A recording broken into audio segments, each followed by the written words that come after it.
Assalamualaikum warahmatullahi wabarakatuh.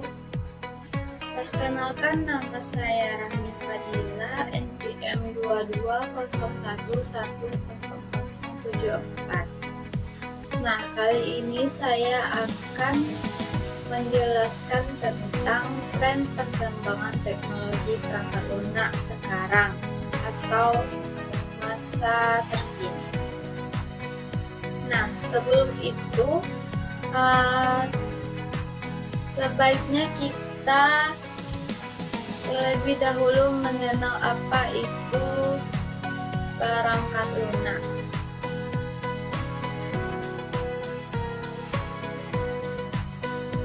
Perangkat lunak atau sering disebut sebagai software adalah serangkaian instruksi komputer atau program yang dirancang untuk menjalankan tugas-tugas tertentu pada perangkat keras komputer.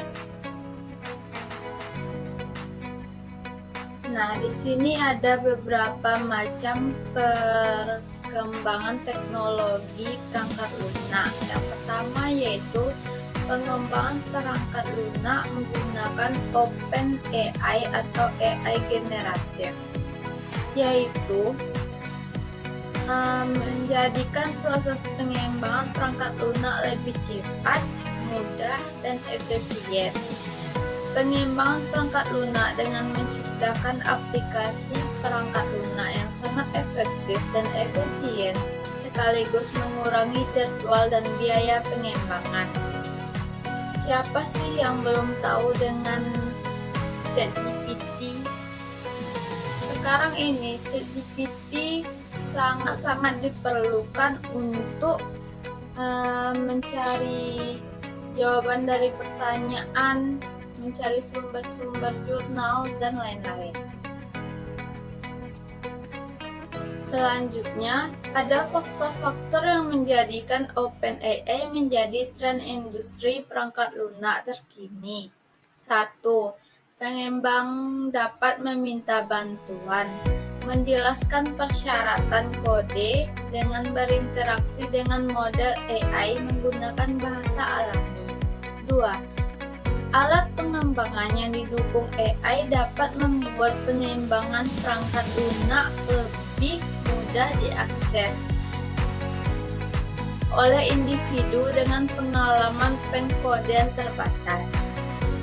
3. Dengan mengembangkan chatbot dan bantuan virtual pada perangkat lunak dapat meningkatkan pengalaman pengguna pelanggan. Selanjutnya, yang kedua, ada augmentasi manusia transformasi mendatang. Dimaksud dengan penambahan manusia adalah salah satu tren teknologi masa depan yang saling signifikan dan siap menjadi pengubah permainan dalam pengembangan perangkat lunak, AI, dan industri yang terkait dengan teknologi. Perangkat yang dapat dikenakan seperti kacamata pintar memberi pengembangan akses bebas genggam ke informasi, kode, dokumentasi, dan data waktu nyata. Ada beberapa faktor augmentasi manusia yang dapat meningkatkan kemampuan. 1. Prostetik dan exoskeleton, yaitu perangkat prostetik dan exoskeleton dapat membantu manusia dalam bergerak dan meningkatkan kemampuan fisik. 2. Antarmuka otak komputer atau BCI adalah teknologi yang mengintegrasikan otak manusia dengan komputer yang dapat membantu individu dalam mengendalikan perangkat lunak dan perangkat lunak lainnya. Yang ketiga, peningkatan persepsi, yaitu teknologi augmentasi dapat membantu individu dalam meningkatkan persepsi seperti membantu individu dalam mengidentifikasi objek atau suara yang lebih lambat.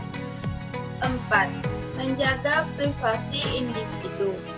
Teknologi augmentasi dapat membantu individu dalam menjaga privasi seperti dalam konteks antarmuka, otak komputer, dan data medis sensitif.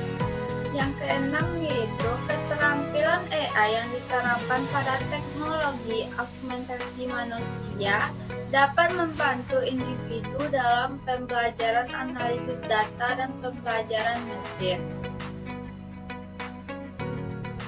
Nah, selanjutnya yaitu ada edge computing.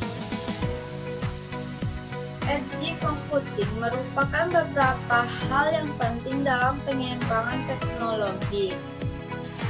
Ada beberapa faktor penting yang harus diperhatikan. Satu, keamanan. Keamanan atau cyber security dan infrastruktur merupakan faktor penting yang harus diperhatikan dalam pengembangan edge computing. Perusahaan harus mengadopsi teknologi dengan cara yang aman dan terlindungi dari ancaman cyber. Yang kedua ada infrastruktur. Implementasi edge computing memerlukan infrastruktur yang kompleks dan perencanaan yang cermat untuk memastikan kelancaran. Yang ketiga yaitu kemampuan terbatas. Edge computing harus difokuskan pada tujuan spesifik dengan sumber daya dan layanan yang terbatas. Implementasi edge computing harus memiliki arah yang jelas dan fungsi yang terdefinisi dengan baik. Selanjutnya ada konektivitas. Dirancang untuk mengatasi keterbatasan jaringan tradisional, tetapi tetap diperlukan koneksi minimal untuk mengirim dan menerima data. Selanjutnya, biaya implementasi. Proses implementasi awal dapat melibatkan biaya yang tinggi, terutama terkait dengan infrastruktur dan integrasi sistem. Selanjutnya yaitu ada aplikasi web progresif. Aplikasi web progresif yang diperkenalkan pada tahun 2015. Aplikasi web progresif termasuk Twitter, Line, Starbucks, Tinder, dan Spotify. Aplikasi web progresif disingkat dengan PWA adalah sebuah aplikasi yang dibuat dengan mengombinasikan aplikasi web dan aplikasi seluler. PWA memungkinkan pengembangan aplikasi dengan menggunakan teknologi web yang sama seperti native application, tetapi dapat dijalankan di perangkat apapun, termasuk browser. Adapun ciri-ciri PWA yaitu 1. Akses offline. PWA mendukung kerja offline sehingga fitur seperti keranjang belanja dapat digunakan tanpa koneksi internet. Yang kedua, pas notifikasi. PWA memiliki fitur pas notifikasi yang tetap bekerja meskipun browser atau aplikasi ditutup. Yang ketiga yaitu performa cepat. PWA memiliki performa yang lebih cepat dan ukuran lebih ringan dibandingkan dengan native aplikasi.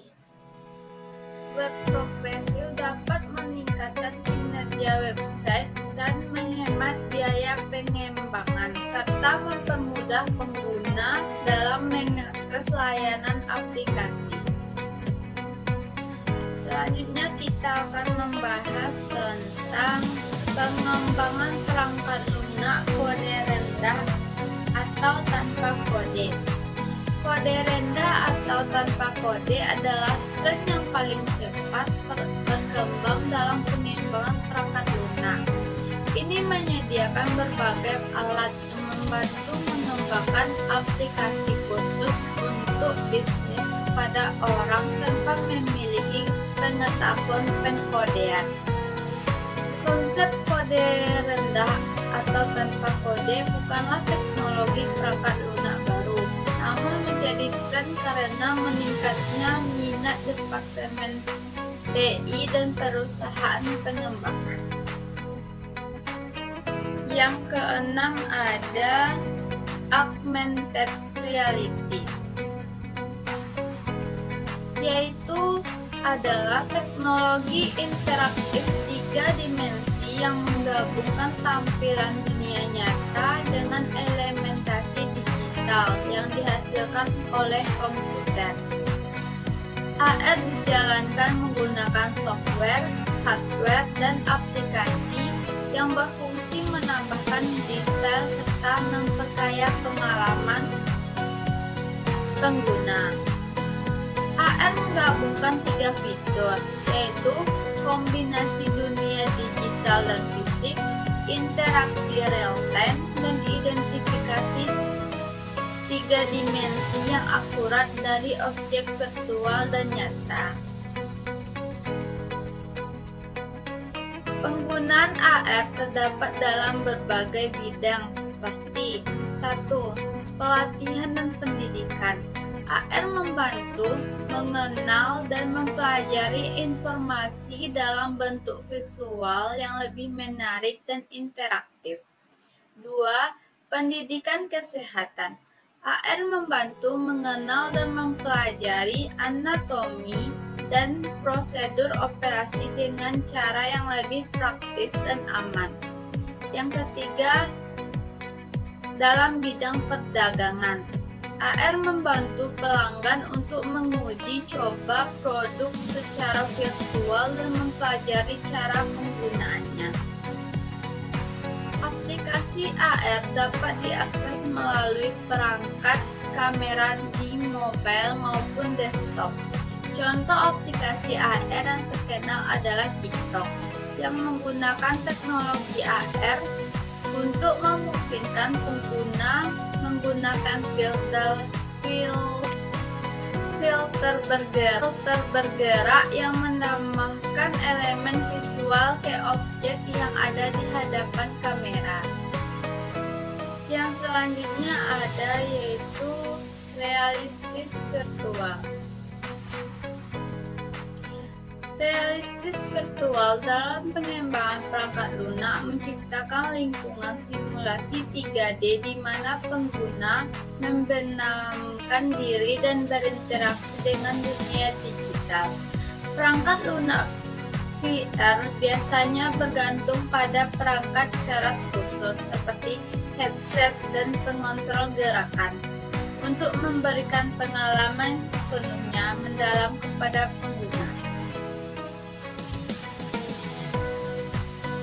Selanjutnya kita akan membahas bagaimana cara kerja virtual reality. Cara kerja VR melibatkan beberapa tahapan yang penting untuk menciptakan pengalaman imersif.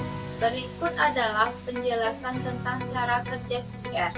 1. Pemetaan lingkungan.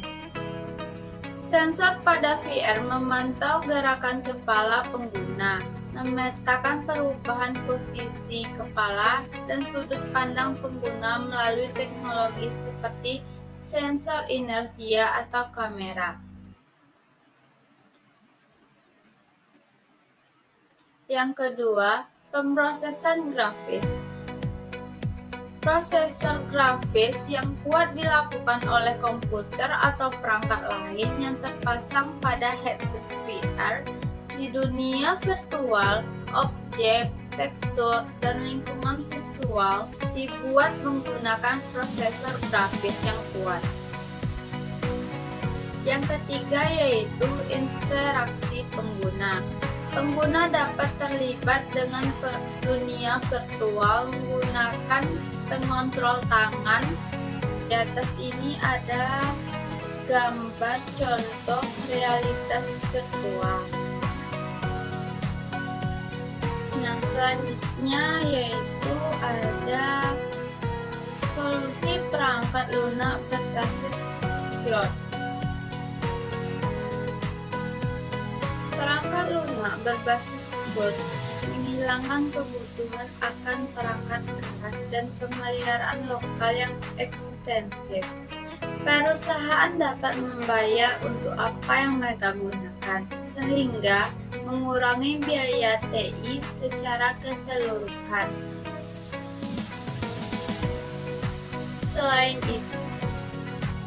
Selain itu, karena prinsip-prinsip yang fleksibel, ia beradaptasi dengan perubahan tuntunan dan pertumbuhan dengan cepat.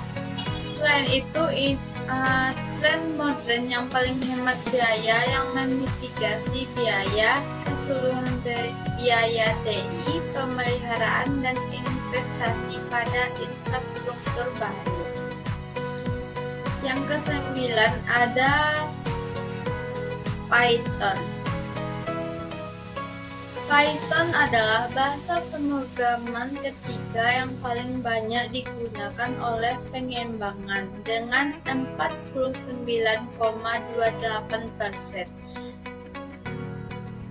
Python adalah bahasa pemrograman yang dikembangkan oleh Guido van Rossum dan diterbitkan pada tahun 1991. Python merupakan bahasa pemrograman yang ringkas, mudah dipelajari, dan memiliki banyak aplikasi praktis. Python dapat digunakan untuk berbagai tujuan, termasuk pengembangan aplikasi web, pengolahan data, pengembangan aplikasi desktop, dan pengembangan aplikasi perangkat lunak. Python juga dapat digunakan untuk membuat program perangkat lunak, sistem operasi, dan aplikasi pengolahan data. Python mendukung berbagai tipe data seperti string, bilangan, dan list, serta memiliki beberapa fitur yang mempermudah pengembangannya, seperti 1. Modular. Python memiliki fitur modular yang memungkinkan pengembang untuk membagi kode menjadi beberapa file yang dapat diimpor kembali. Yang kedua yaitu Python memiliki fitur interaktif yang memungkinkan pengguna untuk mengirim perintah ke komputer dan menerima hasilnya secara real time. Yang ketiga, portable. Python dapat digunakan di berbagai sistem operasi seperti Windows, Linux, dan macOS. Yang terakhir yaitu Python memiliki kode yang ringkas yang mempermudah pengembangan. Nah, selanjutnya ada yaitu blockchain.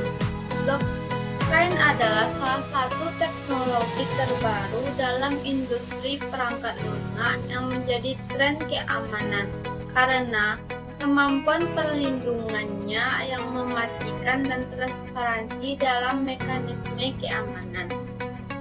Yang terakhir yaitu 5G. Dengan pesatnya peluncuran teknologi 5G, para ahli mengantisipasi bahwa tahun 2025 lebih dari 1,4 miliar perangkat di seluruh dunia akan terhubung ke jaringan berkecepatan tinggi ini. Manfaatnya lebih dari sekedar internet yang lebih cepat untuk streaming dan browsing. 5G adalah katalis bagi inovasi dalam pengembangan perangkat lunak. Pengenalan 5G menjanjikan peningkatan pengalaman pengguna secara menyeluruh.